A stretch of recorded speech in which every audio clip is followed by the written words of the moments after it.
కేంద్రాన్ని కూడా మనం అభినందించాలి. 2 ఏళ్లకు మునుపు వెంటిలేటర్ పైన ఉన్నాం, చాలా ఇబ్బందుల్లో ఉన్నాం.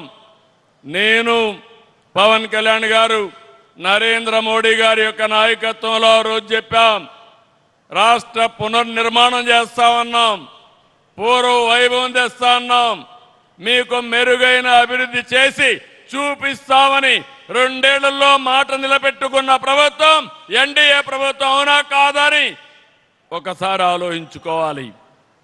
ఇంకొక పక్కన మీరు చూస్తే 93 కేంద్ర స్కీములు నిర్వీర్యం చేశారు. అవన్నీ ఈరోజు మళ్ళీ ఘాట్లో పెట్టాం. జల్ జీవన్ మిషన్, ఇంటింటికి కొళాయి ద్వారా నీళ్లు ఇవ్వడం, దీన్ని కూడా నిర్వీర్యం చేస్తే మళ్ళీ దాన్ని కూడా 28,000 కోట్లతో ప్రారంభించే పరిస్థితికి వచ్చాం. ఈరోజు అమరావతి సహాయం చేశారు.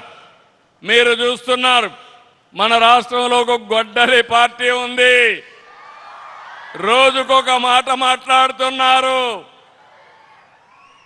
ఎన్నికల ముందు అసెంబ్లీ సాక్షిగా అమరావతి అన్నారు, ఎన్నికలైన తర్వాత 3 ముక్కలాట, 3 రాజధానులు అన్నారు. ఎన్నికలు అయిపోయినాయి, ఇప్పుడు మ్యావిగన్ అంట. ఏం తమ్ముళ్ళు, ఎవరికైనా అర్థమైందా అని మిమ్మల్ని అడుగుతున్నా. మీకు అమరావతి కావాలన్నా లేదా అని మిమ్మల్ని అడుగుతున్నా. గట్టిగా చెప్పండి. మన రాజధాని, మన రాజధాని, మన రాజధాని, మన రాజధానికి కేంద్రం సహకరించింది. మనస్ఫూర్తిగా ప్రధానమంత్రి నరేంద్ర మోడీ గారికి, ప్రధానమంత్రి గారికి అభినందనలు, ధన్యవాదాలు. గట్టిగా చప్పట్లు కొట్టి కృతజ్ఞత తెలియజేయండి. ఎవరు ఎన్ని మాట్లాడినా అమరావతి దేవతల రాజధాని. వెంకటేశ్వర స్వామి ఇక్కడే ఉన్నాడు, కలియుగ దేవుడు. ఆయనే అన్ని చూసుకుంటాడు. అమరావతి ఆపడం ఎవడి తరము కాదని మరొక్కసారి మీ అందరికీ విజ్ఞప్తి చేస్తున్నా. ఇంకొక పక్క పోలవరం నిధులు ఇచ్చారు, పనులు ముమ్మరంగా అవుతున్నాయి. రాబోయే సంవత్సరం గోదావరి పుష్కరాలు ఉన్నాయి. గోదావరి పుష్కరాల కంటే ముందు పోలవరాన్ని పూర్తి చేసి ఎన్డీఏ ప్రభుత్వం, నేను, పవన్ కళ్యాణ్ గారు, ప్రధానమంత్రి గారి నాయకత్వంలో జాతికి అంకితం చేస్తాం.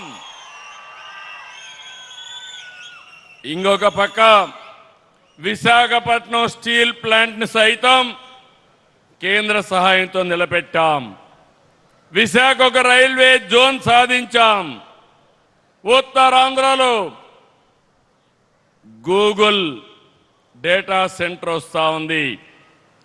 అదే మరి మన పుట్టపర్తిలో ఆమ్కా ద్వారా 5th జనరేషన్ ఫైటర్ జెట్ కూడా వస్తా ఉంది.